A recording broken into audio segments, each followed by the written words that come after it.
আসসালামু আলাইকুম।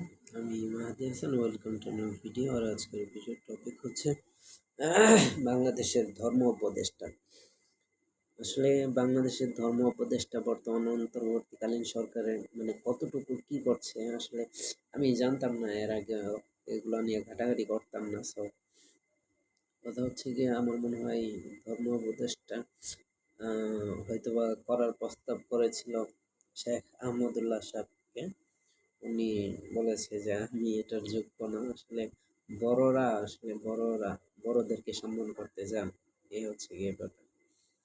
তো যাই হোক, উনি আফম খালেদ হোসেনকে বানানোর প্রস্তাব করেছেন। উনি ওনার প্রস্তাবটাকে রিজেক্ট করে দিয়েছেন। উনি ওনাকে বানানোর জন্য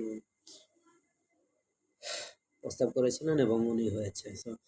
যাই হোক, উনি বলেছেন যে উনি ওনার মন্ত্রণালয়কে আজকের নিউজ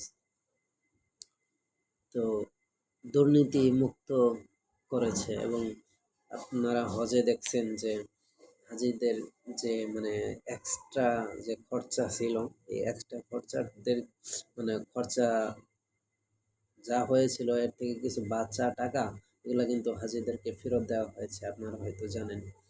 তো এই হচ্ছে গিয়ে, আপনি যদি একজন হক্কানি আলেম হন, দিনের দায় নিজের মাথায় নিয়ে যদি আপনি কাজ করেন, আপনি কখনো দুর্নীতি করতে পারবেন না।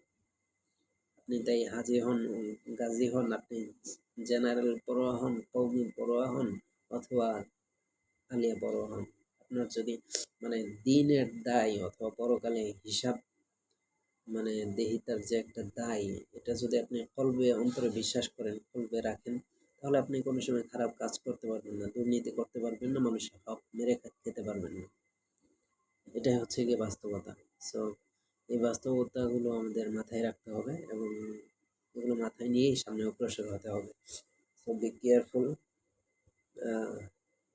এগুলো মাথায় রাখবেন। এন্ড হচ্ছে গিয়ে আমার জন্য দোয়া করবেন, আমি খুব নিকৃষ্ট একজন মানুষ। সো এভাবেই আমি প্রত্যেকদিন ভিডিও দিয়ে যাব আপনাদের মাঝে। সো আপনারা প্লিজ আমার পাশে থাকবেন, দোয়া করবেন আমার জন্য, যাতে ভালো কিছু করতে পারি জীবনে। তো আজকের ভিডিওটা এই পর্যন্তই। আল্লাহ হাফেজ। আসসালামু আলাইকুম ওয়া রাহমাতুল্লাহি ওয়া বারাকাতুহু।